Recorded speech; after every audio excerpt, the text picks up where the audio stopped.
one, I was a model at the time, and I came back home to California, and I was going through some issues, and there was a point where I had a heart attack in my sleep. I didn't know it at the time.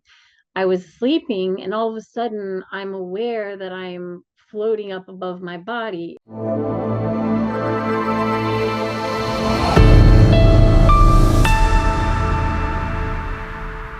This is Dale Cross, and welcome to another edition of the Soul Inspire podcast. This is the audio video podcast that features spiritually uplifting stories from awakening souls to help inspire you on your own soul journey. On this episode, my guest is Lisa Lywulf. She does transformational readings. She's a spiritual guide. She does heart attunement, human design. She's certified in SRM. She's a recovery specialist. And this is really cool. She does healing crystal creations for attunement and to help you on your journey.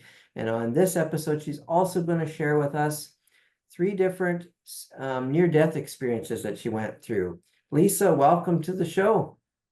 Thank you, Dale. I'm so happy to be here. This is really exciting. Oh, pleasure's all mine. Thank you so much for being on this show. So let's kick things off with my favorite question, which is, can you share a little bit about your spiritual background? Did you have any spiritual background when you were a young girl growing up? Yeah, my father's side of the family, which is Slovak, they were very strict Catholic, like very Orthodox Catholic. So we would go to a very old school kind of church. And then my mother, when she left my father, she became Mormon. And so I was baptized at 8 Mormon. And then she became Presbyterian. But it wasn't really super enforced. There was no religious shaming going on. I think she did it more for appearance sake, but at least, I got some education about the Bible and things like that. So the good thing is there's really no trauma with me, but I've always followed my own path, even when I was a teenager, into magic and Wicca, and I was always drawn to that side of things. Which at first I got a little flack from my mother, but then she seemed to open up about it. So it's pretty cool. But I've always been so fascinated by all the different kinds of cultures and their religious practices and things like that. Mm-hmm. Okay, so when you were a child, did your parents, okay, so you said your mom was more for appearances. She wasn't really super Yeah, religious. yeah. Okay. She was my father's side was more, Catholic, and very upset that my mom divorced my dad, because you don't get divorces. But I didn't really let it phase me too much, and it wasn't like they came down on me too much. So, Mm-hmm. it was basically like a lot of people, but I know so many people are going through a lot of, like PTSD associated with that. And I feel blessed that I don't have that stigma and that. Mm-hmm. So, Mm-hmm. I kind of see everybody's following their own path, even if it's religion, and all paths seem to lead to God. So, to the light, to source. Indeed, indeed. So we had talked before the show that you wanted to talk about, you had 3 different near-death experiences. You had others, but you wanted to share those specifically. Did you want to get into the first one? Yeah. So the first one, I was a model at the time, and I came back home to California, and I was going through some issues, and there was a point where I had a heart attack in my sleep. I didn't know it at the time. I was sleeping, and all of a sudden I'm aware that I'm floating up above my body. I'm not facing my body. But the weird thing, like several days before that, like maybe 5 days before that, I had woken up in the middle of the night and seen an old woman with her back kind of twisted in my doorway, looking very sternly at me. And the way I described her, my father said it was my great grandmother Mary, who had scoliosis of her spine. And when I wasn't scared, I didn't feel any fear. And I looked back, and she was gone. And it's kind of significant that she was in the doorway, because I'll tell you later, but when I was going through this experience where I was floating up above my body, and I didn't even know why, I just knew that everything that was waiting for me, perfect happiness, everything I ever wanted to know was waiting for me. And it wasn't like just beyond the ceiling, it was just somewhere not here. And it was timeless. And I was just feeling like, what would happen to my family? I started to worry for a second about my family, and immediately I was filled with this peace. They would be all right, everything would be fine. And I felt like I had to do something. Like maybe I was still like a cord, maybe was still attached to my physical body, but my soul had to do something. It was more like a release, like a spiritual, like exhale of like letting go that last bit of connection. And I was about to do it, and I hear this voice in my head, a woman's voice, and she says, "This is real. You're not imagining. This is not like a trip. Like, this Mm-hmm. is real. If you do this, you will not come back." And I didn't really care. And I was preparing to do it, but it was like she blocked the doorway. Whatever portal was supposed to take me there, it wasn't something I saw, but it was something that I felt. And what I felt more was like, all at the same time, like this block and then pushing me back. Like I wasn't pulled back, I was like pushed back into my body. So Mm-hmm. I can feel myself like floating in my body, and it's cold. I don't know how long it had been, like minutes at least. And the people there were like freaking out. But I felt something warm out of my nose and my mouth, and I had a heart attack and drowned in my own fluids that came Mm-hmm. up. And it was just kind of dripping, and all of a sudden it was like lightning hit my chest. It was like and I sat up and I took this huge breath and I just threw up. But every time I tried to get up, and everybody was like shocked that, like, oh my god, like they thought I was dead and they didn't know what to do, and they were kind of criminal people, so they were like not calling the police, but they Mm-hmm. didn't know. But I came back, and I tried to get up to get to the bathroom, and my heart would fibrillate, so I Mm-hmm. would get dizzy and fall back down. Mm-hmm. So they dragged me into the shower and left me there. But the thing is, and I needed someone's body heat to warm my body. Like it had lost, your body drops temperature when you die, so it had dropped several degrees, and so Mm-hmm. somebody laid with me to keep me warm because blankets wouldn't do it. I couldn't generate my own heat. And then I started noticing that I could go up to anybody, and I knew what sign they were. I knew their name, I knew their future. I could tell them anything they wanted to know, and I was really good with getting names. I knew if someone was going to die, and then I knew if they knew they were going to die, and a message I was supposed to give to them. But Mm-hmm. I was not ready for this. I was not ready to like sit down next to someone and their whole life flash before my eyes, the most painful things that they've been through. So I ran from it for a really long time. And I went through a lot. I was modeling at the time and just running from that because I had decided to get clean because I was messing up in the modeling industry. A lot of people were. It was during the Kate Moss era. Mm-hmm. And I went back to New York because that was in California with my family. And I just tried to suppress it, and I just tried to ignore it. And I lived like that for a while, and I just could feel that there was a lot of like oppression around me. And there was a lot of darkness, that was attracted to me as well. Mm-hmm. So I stopped having such, I was an empath still, like I was very sensitive to what people feel, what they think. Even physically I could pick up their pain, and I was always picking up the physical pain of people and emotions of people. I didn't know how to put up a shield, and at the time my frequency was so low I couldn't transmute it. Okay. So I had my second son, and I was getting my life together, but I was still not really doing everything I was supposed to be doing. And I had gone through a lot of loss with my first son. My Mm. family disappeared with him. Oh.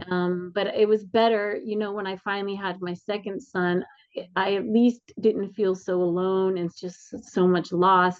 But then, you know, I was biking a lot at the time, and I was going places I shouldn't have been going. And every time I was going somewhere I shouldn't have been going, I got hit by a car. And Hmm. so the first accident that happened, I was rear-ended by an SUV from their right fender on a bicycle. And they hit me so hard as they were swerving that their truck mirror broke over my back and flew. I hit the air, and all I knew was time stopped, everything went black. And I had enough time to decide. It was, I don't know how long I was up there, but I was in a timeless place, which always seems to happen when I leave my body. And it was felt like there were angels, there were guides, and they wanted to know. They said, do you want to live or die? And I had this choice. And the first time, it seems like I wasn't given the choice. I was pushed back in my body, but at this point I was given the choice. And I knew wonderful things were waiting for me, so part of me wanted to go, but all I said was, just bring me home to my son. And I woke up on the pavement, and I don't even remember splat hitting it. I don't even know how I survived getting hit by that truck and being able to like stand up. And the woman stopped. She's like, the guy said, go, go, go. And she said, I got to see if she's alive. And she ran back to me. And I had a lot of injuries in my spine and my hips and my knees, my shoulders, that later I felt the pain and I had to have surgeries for. But it was wild because I was determined to stay on my bike, and I was determined to keep moving and doing what I wanted to do while my son was in school and hanging out with the wrong people. And then I got hit several more times, rear-ended by a taxi. I had stitches in my knee. The next time I got hit a third time after the taxi, I had stitches from, I had surgery in my knees and shoulders. So I'm crossing the crosswalk, and a woman hits the gas right as I'm in front of her car, and I end up right in the middle next to her wheel that would have crushed me, but somehow didn't, since I went under the middle. And Hmm. she pulled me out. And I was like, are you kidding me, God? Like, tough love, because I was being stubborn. I was being taught with tough love. It's Hmm. like life was forcing me into another path because I was Hmm. not listening, and I was being stubborn and thought I can do it better this time. Oh, if I just do like this, I can still do what I want to do. But no. And after that third time, and I knew that there was still some darkness around me from the oppression that kind of started when I was a teenager. Hmm. And my girlfriend even called me and she said, I'm seeing these demons around you, poking at you, laughing at your misery, and you got to come to this church. So even though I'm not religious, I went to the church and they prayed over me. And it's funny. I don't think it has to do with like religion, but people Hmm. coming together with an intention Oh, I to see. heal you and to release you. And it took multiple times. And one day I was just driving home, a quiet drive home. I got home and I felt no desire, no addiction. I wasn't white knuckling it anymore. Wow. I didn't feel the trauma from my childhood, which was constantly giving me PTSD. And I felt like a little girl again. And it was just a beautiful thing, that helped me change my life. And although I wasn't in line with all of their beliefs, it was the beginning of me doing my spiritual searching, Okay. my Hmm. awakening, if you will. I think that was like 2016 or so. Hmm. Yeah, it was probably around 2016, maybe 2015. So Okay. that was the second time. But I did go through a lot between those times, in my dream state, because I do a lot in my dreams. But this kind of really removed a lot of obstacles and self-imposed blockages and shame and things that weren't allowing me to really see who I was, and to stop those voices that were putting me down and telling me I'm this, I'm that, and the other. Right. Those voices that start when you're a kid, where you Yeah. put the walls up between your heart and yourself, and you're not connected to God. So my journey back to my heart was a long one. And the real big catalyst was the third near death experience. And that was when I did almost 6 months of biological chemo. I had cervical cancer, and then I had hepatitis C. So they gave me interferon, so it should help both of them. Mm-hmm. But the cervical cancer was more like cancer cells, so it wasn't serious. So it was good I didn't have to do anything super hardcore, but it was really, it was a lot to go through. And I lost all my white blood cells were wiped out. I had lost a whole lot of weight, and my hair came out all along my sweat line. Like, you smell like metal when you're Mm. sweating it out. It's Mm-hmm. like you're trying to survive the treatment, Oh, not I see. issues. Yeah. And so I remember before I went to bed, I wanted to see the face of my spirit guide, because I've seen my great grandmother Mary, who's always with me, and Maria is my spirit guide's name. And Mm. I said, I want to see your face. I want to see who you are. And I went to bed, and at some point, I, Sorry. Stop. so I woke up, I went to sleep, and I just suddenly, the next thing I knew, I'm on the other side. And I have this favorite dress I had on for when I was a little girl, but of course I was my size. I looked more like I did when I was modeling.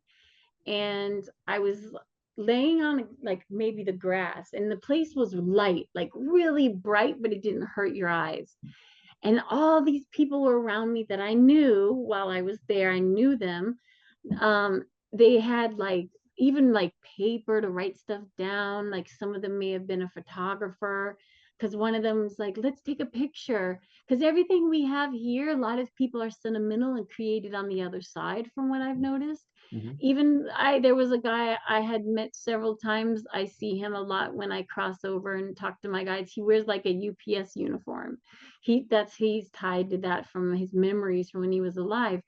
And they said, oh, let's take a picture. And I said, let me show you what I learned when I was a model, because I was a model and I had this horrible addiction, and I was telling them all about it.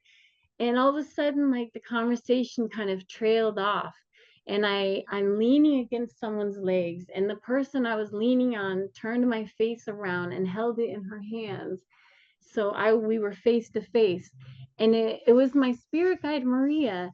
And it's funny, you expect them to be all smiling, but she was very serious, and she had like a Spanish nose, and she was like in her 50s, and she was just looking at me very intently. And then I felt myself going away from her and coming through like a darkness and back into my body. But it was almost like I was still in between worlds. Because if like all time is now and all places are here, like I'm still there, but I'm here, but in between worlds, you Mm-hmm. know? Mm-hmm. It was like the portal was still open. And I didn't come back alone. And I was sitting like right here in this room, like this. And in this corner of the room, I felt like a presence. And I heard Father. And and I knew it was a masculine energy, like not like man or female, but just that kind of strong energy, Mm-hmm. of knowing. And I felt like he was a little above me, like a parent would be, although you're one, but I knew I was created from him, that he was the creator. Mm-hmm. And it was like he would put things in my mind telepathically, or suddenly I was in the knowing of what he wanted me to know. And so, the next thing that happened, it was like, when you see the universe exploding, like the Big Bang, like all of that was kind of like superimposed over my room reality. Mm. I could see space, and I could see like the beginning of everything. And I remembered God. I remembered Father God. And it's nothing religious. It was just Father God. And why he came to me as the Father, I don't know. I was into Wicca and women's stuff, and Father God. And I said, oh my God, how could I have forgotten you? It's like forgetting your name, but not knowing you forgot your name Mm. and who you are, even. And suddenly it comes all back to you and you remember. It was like the veil was lifted just enough so I would remember him and that relationship with him. And he knew I wasn't remembering everything, but I was so ashamed because I felt like they say in the Bible, suddenly Adam and Eve felt naked in the garden. I felt exposed. I felt like he could see everything I ever did in my life, and I was judging myself. And I said, "Oh," and I never have used these words. "I have not lived up to your glory to glorify you in some way in this lifetime." And it was almost like he was laughing at me, but it was more like a feeling, like a little giggle that I could feel. The energy was like, like, silly child. You know that you just don't remember, and that none of this, that this is just what you're experiencing because this is what you're supposed to go through in this lifetime. And the veil was just lifted enough to remember me. Mm, And I was so ashamed. And he told me that there is no judgment, that we judge ourselves, right. and it's our own shame. And because although I remembered the creator, and I knew who he was, I didn't remember all the other things because it would have interfered with my free will in this lifetime. Because I No. asked him, I said, "Why do we not remember you? How could I have possibly forgotten you, the most important thing in the universe?" And he straight up was telling me it has to do with free will. You come here to have this experience with the veil of forgetting, because if you knew that you were taken care of all the time, you were provided for, like the bird in the trees, never hungry, that it's always provided for, you would never worry, you would never fret or stress, you would make different decisions completely. And we Mhm. come here to experience good, bad, happy, sad, Right. hardships, not the perfection that we're used to. We wanted this like journey. It was like, it's like going on an expedition, or like, when a hero goes on the hero's journey and he's got a Right. quest, but we don't remember our quest, you know. And he was showing me something about the free will to choose between like service to self or service to others. Hmm. Like, and even being service to self, your service to others is still service to self, Right. because by helping others you're still helping you. Hmm. But he showed me, like, it was like a big maze, and it was like trees and different really hard pathways, and some were dark and some were light. And at the very top of this like math map kind of maze thing was this really bright light. It was like the source, the all, like the ineffable. And so he was telling me that every single path leads back to the light. So it doesn't matter which path you take, which religion you choose, even if you choose darkness, you're Hmm. going to come back to the light. It's just going to be a much longer and more painful path that you're going to take. Right. And there's a lot of there's a lot of like, when you switch back to the light, there's regret, there's I don't know if people believe in karmic stuff, but part of my life feels like it's been for the bad things I remember in my past life, the cruel things that I did that I think were happening to me in this life, so I can then have that experience. So maybe it's not karmic, but like, I want to now be the victim when last time you were the victim. And I remember several of my lifetimes, but um so he was telling me all paths lead back to light.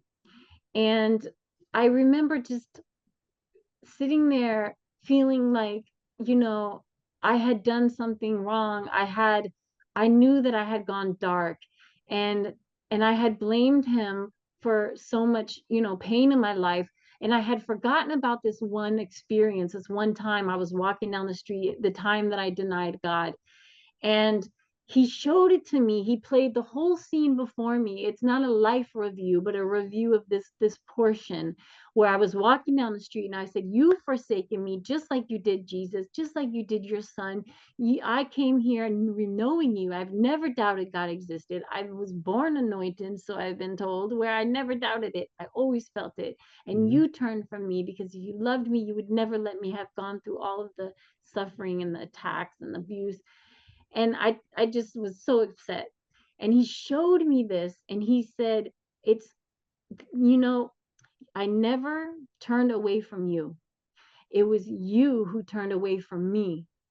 And it just blew my mind because it made so much sense. And especially now remembering him, that it was my choice.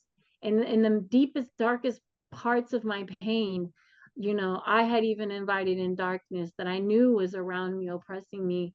But he made it clear that he never turned away. He was always there for me. All I had to do was ask. All I had to do was call on him, Mm. and he was there for me. And he sent me this love that was, oh, it was just so overwhelming. It was just so much like you wanted to just burst, and it was so unconditional. And it was Mm. like it lit this light in my heart that had gone out, that had been buried so deep. And I felt this love, and I knew it was unconditional. It was like beyond the love for a child, but it was like a state of being. And after this experience, a lot of my abilities came back. And one of the things, and I still had work to do and to unpack a lot of, what came to me that wasn't completely clear at the time. And because I had been given opportunities in my life to put down the cross. They said you can help thousands of people. The pain is going to continue if you want to carry this. Because I Mm. saw a vision of me carrying a cross, and Mhm. they said, we can stop the pain, but you're not going to help these thousands of people. You're not going to make the impact that you were meant to make. And it's not like overnight. It was like I accepted it. I said, okay, I will continue with this. And then after that was all the car accidents and the chronic pain I've lived with for 10 years, and how to connect to God and how to connect to love, not even despite the pain, but because of the pain. It's where you get that oxytocin rush, and I remember when I first started, like I was studying Eckhart Tolle, and I was like, how do I stay in the moment? How do I identify this pain body that seemed to have taken on a life of its own? It's Mhm. like this ego creates this part of you that's all about pain, and it's there to protect you. But if it possesses you, because Eckhart Tolle describes as like a possession almost, Mm. that's like when you get angry and you do something, you're like, that wasn't me. What did I just do? That's Mm. the pain body. And that was my shadow self. That eventually, that was one of the last things I had to make amends with, was learning to face her and all of her darkness and mostly insanity, and still say, I love you. And a lot of it was done during astral travel and meditation work. And I saw her for who she was, and I still loved her. And ever since then, I haven't felt like this other part of me that gets enraged when I would get triggered.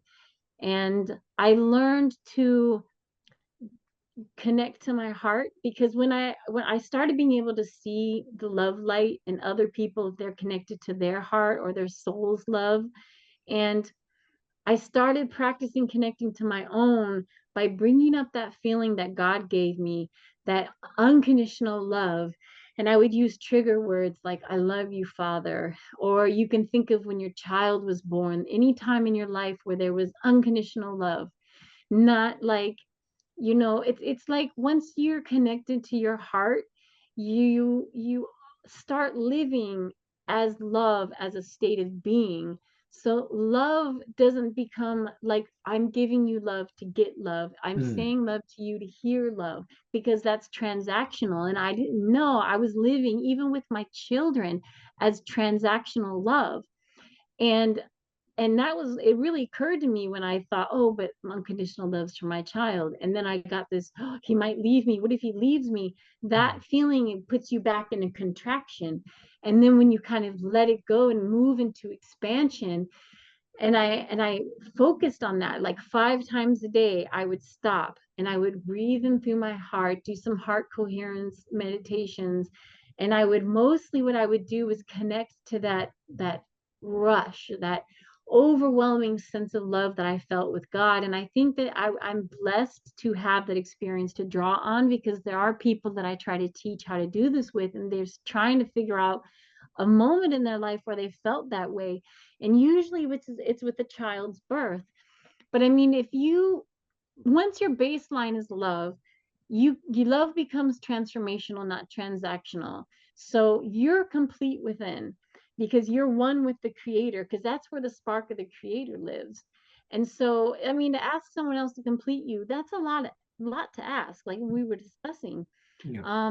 And so once you live as love, the focus of the relationship doesn't become getting and giving love, or romantic love, Mhm. or what can I get from this person. And it's subconscious, totally unconscious for people, because you don't realize it till you stop and analyze it. And I've noticed that when I try to describe the feeling of unconditional love, people, it's unfathomable at times for people to notice that, and to actually comprehend seeing others as the other self, Mm. looking in their eyes and seeing your eyes looking back, Mhm. and coming from that higher place, that like omnipresent higher self. But you're also, I'm feeling the father with me. And so I'll look at people and they're doing their things, they have their loved ones and the things that they like, they care about, with their in their pocket, in their hands, their, and I just see them as like children, not in a bad way, because when sometimes when we're children, we don't know better, and our parents didn't know better. Because I believe that, because I was telling you how they talk about the gut being the second brain, and has the neurons and neurotransmitters. So our brain is connected on those neural pathways with the gut and brain coherence. And that's why, and not with the heart. And that's why we're feeling that emptiness, that craving, that temporary satiation from like that job, that one person that's going to complete me, but it's temporary. Then you need a new car, or, a new job. And when you're complete within, that goes away. And when you connect with your heart, because it's physiological and spiritual. So when Mhm. you're connecting to the heart that has the same neurons and neurotransmitters as the gut and the brain, you have a complete connection. The circuit is now connected. So those, you have to practice building those neural pathways you haven't learned for a while. So I think that's where the practice comes in, of connecting to your heart, like consciously connecting. And the longer you stay in, the easier it is to get back. And you come out more refined each time. And so it's always easier to get back, and it lasts longer and longer until that becomes your baseline and moves you into fourth density. Mm. And I didn't even realize I was in a place of timelessness until after a while. I was like, it's 5 hours later. I know I'm in the zone creating. So sometimes it's part of it. And the sun's coming up and I'm like, it's only been an hour. How has it been 5 hours, 10 hours? I'm doing something. And the crazy thing is, when I'm in a session with someone, Yeah. no one expects for it to go 2 to 3 hours, but it feels timeless while we're there, because we move into that higher frequency. I call it subspace together. Mhm. And it's an attunement that happens when you're speaking about these things and you're bringing God into it, and you're connecting to their heart, and you're seeing their love light, and you're visualizing it growing. But it's just all, even on the internet, because all time is now, all space is here, or quantum entanglement, because we were all once. It's like we can affect each other no matter where we are. And that's one of the beautiful things that I do, because even if I'm attuning you, if you're in that heart space, you have an easier time getting back into it. So the crystals I created with, and I, because crystals can be programmed. So basically, you can attune the crystal and Mhm. it will vibrate at a very high frequency. And certain people that are low frequency, I've sold a crystal to and had them, it break on them just down the fault line. Really? Wow. So yeah, I'm not like, here, anybody can have it. It has Mhm. to kind of match. I usually, people feel drawn to it for a reason, and it does match with them. Mhm. So that's been like part of my latest passion, but helping people through trauma, and without having to relive it. You Yeah. don't have to do that. It's all in the past. It doesn't exist. It doesn't exist right now, and the future doesn't exist. So staying in the eternal present has helped me so much, come out of my anxiety and PTSD. Awesome. So these crystals that you make, you said you tailor them for each client, correct?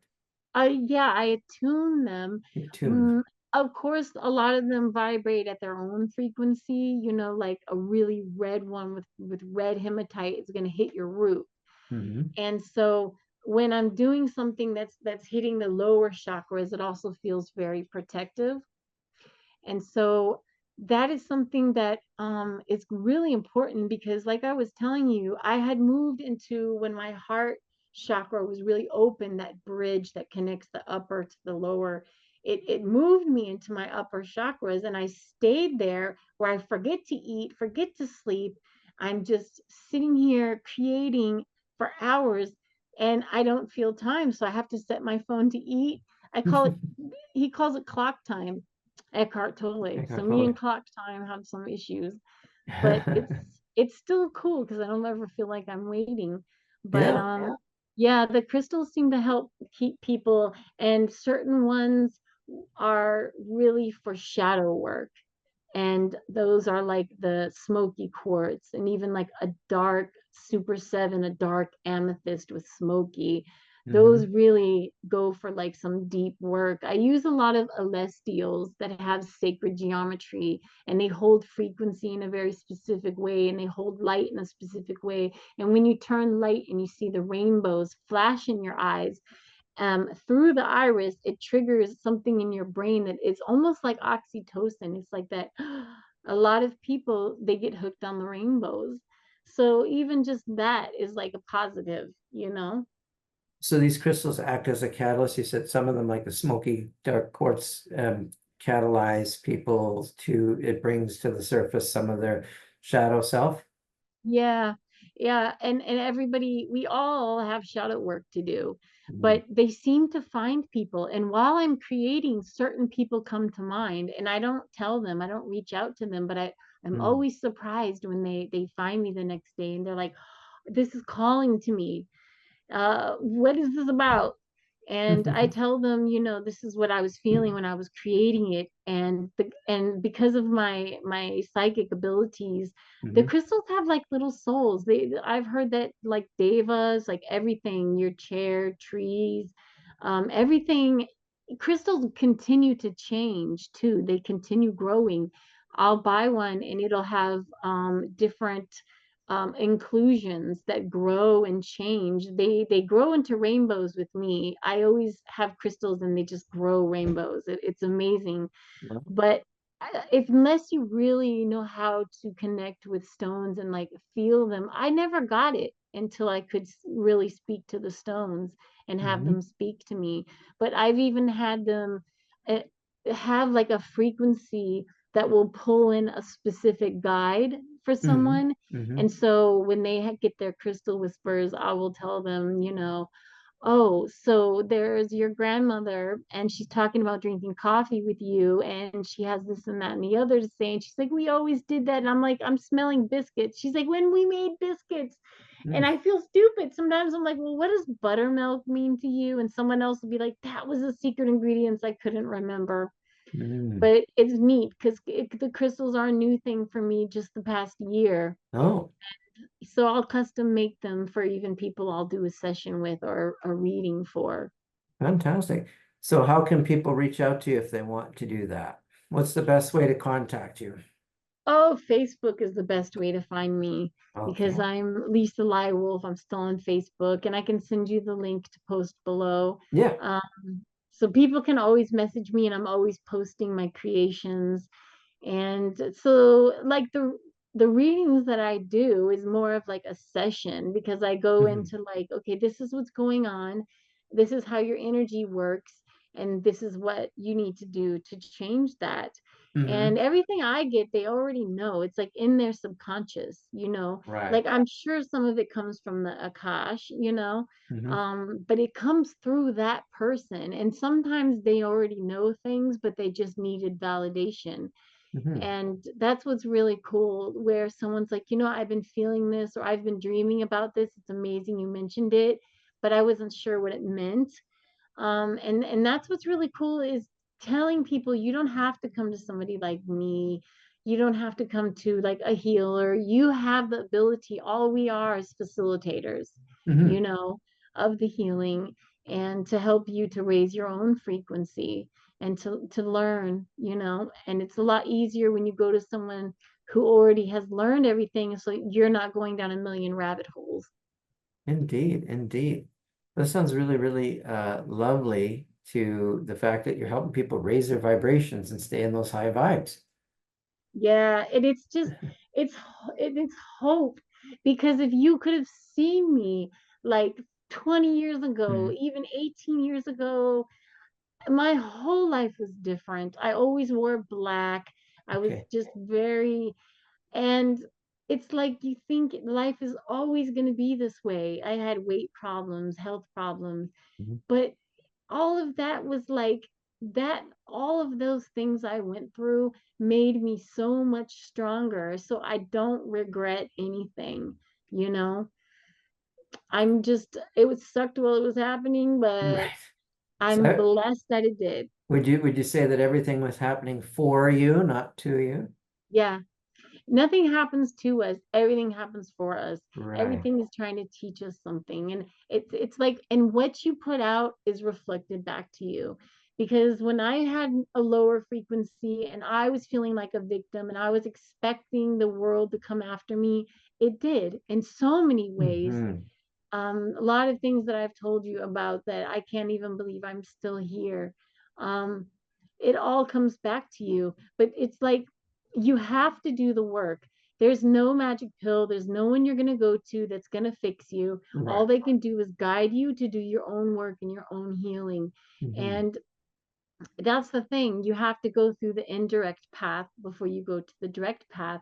And you have to learn how to meditate. You have to learn how to ground and how to create, you know, it used to be called a safe space, but now they're calling it a resource, and that's social resiliency model to activate your parasympathetic nervous system. Once you learn coping skills Hmm. and you learn how to ground and quiet your mind, which takes practice, reprogramming your ego to stop with that negative dysfunctional programming. Because Hmm. as we're developing our egos as kids, it's being programmed by society, by those teachers, people, kids who said things to you, your Hmm. parents. They don't Hmm. mean to, but when you're little, you're so sensitive.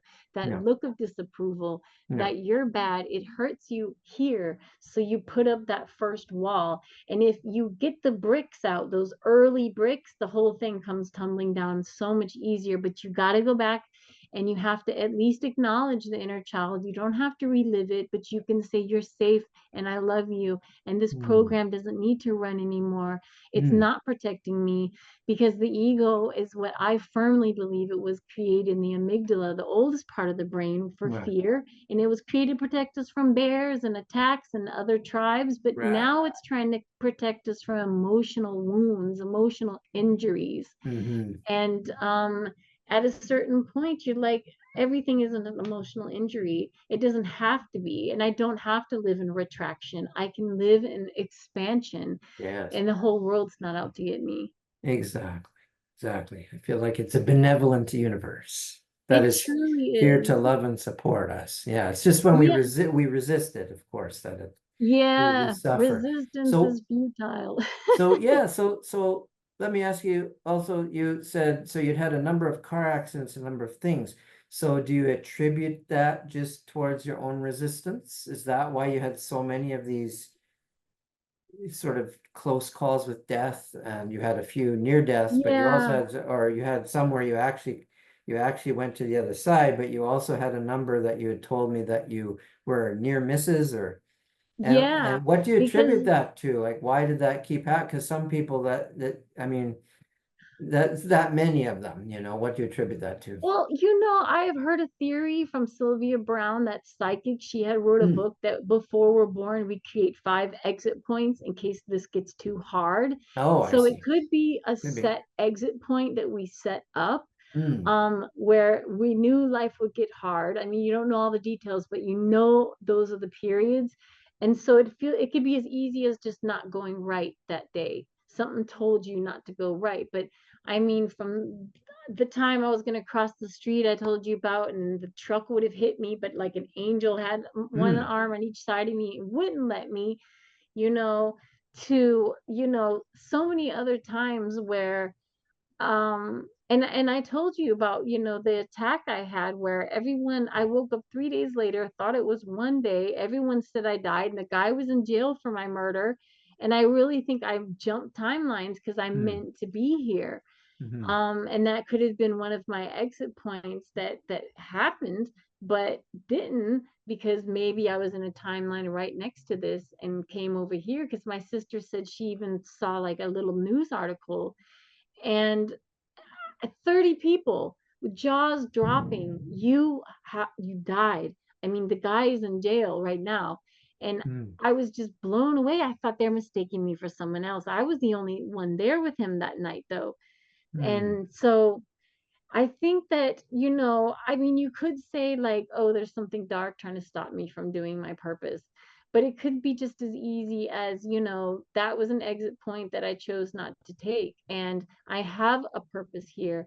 And I believe, when I hit 50, according to my human design, something I'm mm, really into, I get into that rock star mentor mm, aspect where a lot of people will be coming to me. Maybe this is what God meant when he said I could help thousands of people, right. because it's something about tuning into each person Mhm, and feeling exactly what they need, not just attuned, but it's very eclectic what I do, mhm, and mhm, some people it's like, you need to connect to somebody, or you just need to reconnect to yourself. A lot of women are needing to heal their womb and reconnecting to their womb and their divine feminine, because a lot of women are feeling to be forced to be in the masculine mm, and not letting their men be masculine. And so we're not listening to our men, and I think it's important to celebrate the divine masculine as well as balance that divine masculine and feminine within, because I know I was an injured feminine for so long,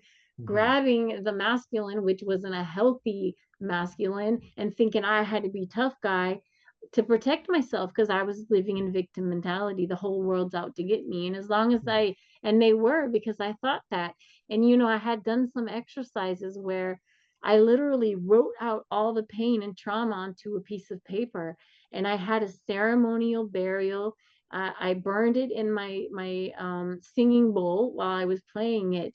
mhm, And I released that, and I released my pain body, and it somehow I stopped thinking about it. I stopped getting triggered by men, and by mhm, other women who would be envious and somehow think I thought I was better than them, when I actually had such a low self-esteem and mm, felt like I wasn't. And I mm, think, each of us come here and we're all unique, we're all one, and we're all connected, but we all have unique experiences. And I think it's important for us to embrace our uniqueness and our unique mm. purpose for being here, because no one in the world can be you. No one in the world can be the as good of me, no one can be a better me than I am, That's right. and knowing this. And a lot of it came from connecting to my heart and connecting to Father God, to the Mhm, creator as I know him. Because what I was shown was there was me, and then above me was Father God, and he was my creator, and above him's the all source, the ineffable, the spark in everything that no one could possibly ever know. That and there, I'm sure there are other creator gods in other universes, but this is the one that connected with me. And I think, when you connect to your heart and your soul's love, and you get those neural pathways going, that you're in heart, gut, and mind cohesion, coherence. Yeah, coherence. I mean, yeah. it changes your thoughts, because you're Mhm, not running just the program, and you're not being told my body needs this, or what I need is this, from a place of lack, which is the open gut, the hole mm, inside. You got to feed it. And mm, so mentally it affects us as like, I'm empty inside, I need someone to fill me up. yeah. So you fill yourself up with that love light, your soul's love. It's okay to take down those walls because we're safe now. You Yep. know, Yep. it's a process. It's like an exercise. You got to work those muscles. That's right. That's right. It's been a real delight chatting with you. on this show. I appreciate everything you said. I really appreciate what you said about there's only one unique us, right? Each person. Seems like the universe can play its particular melody only in, as, and through each individuation Yeah, of the divine, right? Which means we're all here on purpose. I really believe that. it is so And true. and I it's all totally about agree with you. love. So if there's one thing you'd like to share with the world in a nutshell, what would it be? If you could have only said one thing on this show, what would it be? I would definitely say what I was talking about. I would just say, don't be afraid to look within. Don't be afraid to look in those shadow areas where everyone tells you it's not safe to look inside. Mm, Because what if you hurt yourself, or mhm, you're hurting yourself already. And find, if it's that serious, find a guide. But you have to do the shadow work, and you have to heal. You don't have to live through it, none of that, because the brain doesn't know the difference if it's happening now or then. mm, Just heal that and tell your child, I love you, inner child. You can come out and play now, and reconnect to your heart and reconnect to love, because once your baseline is love and once you're living in love, everything else falls into place. Even on your bad days when you're feeling frustrated, your frequency is still high, you know? mhm. And so I would say, to do that. Very good. Lisa, thank you for being on this edition of the Soul Inspired podcast. Thank you. And thank you to all of your watchers and your viewers. I'm so grateful to be here. Awesome. We're grateful that you are here that you were here as well. All right. That's it for another edition. Soul Inspire Podcast. See you next time. The Soul Inspire Podcast is brought to you by DaleCross.net. Discover the freedom, bliss, and ecstasy within you. At DaleCross.net, I can help connect you with your soul's purpose, passion, and mission. Your soul signed up for something great. Discover what it is with the tools I offer. Book a free one-on-one consultation now at dalecross.net and live your greatness.